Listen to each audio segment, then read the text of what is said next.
সাংবিধানিক পোস্টে দাঁড়িয়ে উনি বলছেন ইলেকশন কমিশন ঘেরাও করবেন। কেন মমতা ব্যানার্জি, আপনার অসুবিধাটা কোথায়?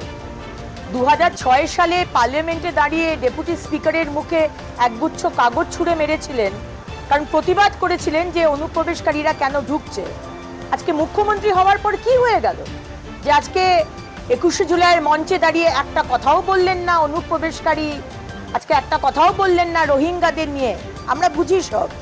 আজকে এই অনুপ্রবেশকারী আর রোহিঙ্গা আজকে পশ্চিমবঙ্গের ভোটার হয়ে দাঁড়িয়েছে।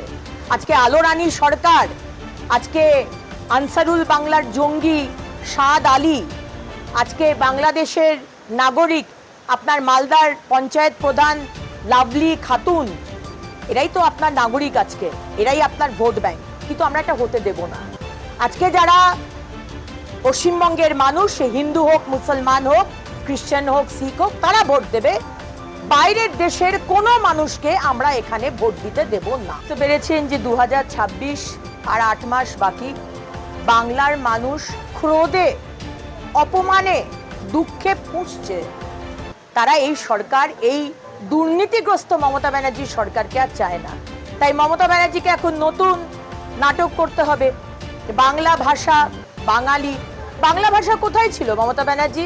যখন আমাদের রাজেশ আর তাপস বাংলার শিক্ষক যে দাড়ি ভিটে আপনার পুলিশ তাকে গুলি করে মেরেছিল, আপনি উর্দুর টিচার দিয়েছিলেন।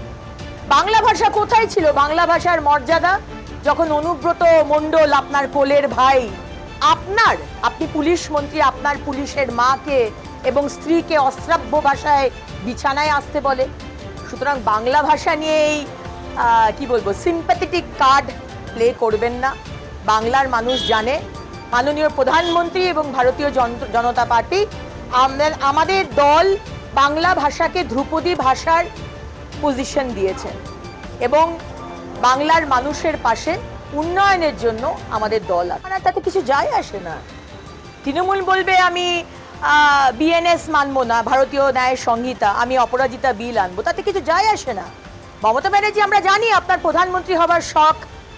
পশ্চিমবঙ্গে ডক্টর বি.আর. আম্বেদকরজির সংবিধান চলে না, আপনার সংবিধান চলে, এগুলো আমরা জানি। কিন্তু আপনি যদি বলেন যে আমি এসআইআর মানবো না, কেন? আপনি তো 2005 সালে বলেছিলেন 1 কোটি অনুপ্রবেশকারী এই পশ্চিমবঙ্গে ঢুকেছে, এই ভারতবর্ষে ঢুকেছে। তাহলে আজকে হঠাৎ কি হয়ে গেল যে 180 ডিগ্রিজ টার্ন?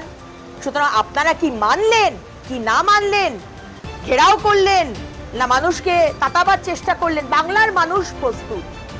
বাংলার মানুষ এই অত্যাচারী, এই নৃশংস, এই দুর্নীতিগ্রস্ত মমতা ব্যানার্জির সরকারকে কেন হবে বলতে পারেন? ভারতীয় ন্যায় সংহিতা, যেটা কেন্দ্রের বিল এবং সমস্ত ভারতবর্ষের মানুষ যেটা ফলো করছেন, আলাদা করে পশ্চিমবঙ্গের জন্য আলাদা বিল হবে কেন? কোথায় আটকাচ্ছে? কোটি কোটি টাকা মহিলাদের সম্মান সুরক্ষার জন্য যে দেওয়া হয়েছে, ফাস্ট ট্র্যাক কোর্ট, সিসিটিভি লাগানো, আমরা তো বিধানসভা তো একই কোয়েশ্চেন তুলেছি, সেই টাকা ফেরত চলে গেছে। মহিলাদের সশক্তিকরণের জন্য তাতে কোনো ব্যবহার করা হয়নি। আজকে মহিলা পাচার, নাবালিকার শিশু হচ্ছে, প্রেগনেন্ট হয়ে যাচ্ছে, এটা অন্য কোনো রাজ্যে দেখতে পাওয়া যাচ্ছে না। পশ্চিমবঙ্গ নাম্বার 1। তাহলে এখানে এই অপরাজিতা বিল আজকে প্রতিদিন মহিলাদের উপর ধর্ষণ, অত্যাচার এবং তার কোনো বিচার নেই, প্রতিদিন আমরা দেখতে পাচ্ছি। সুতরাং মমতা ব্যানার্জি, আপনি যদি মনে করে থাকেন যে অপরাজিতা বিল হচ্ছে না বলে আপনি বিচার দিতে পাচ্ছেন না, এটা যদি বাংলার মানুষকে বিশ্বাস করতে বলেন, বাংলার মানুষ সেটা মানবে না।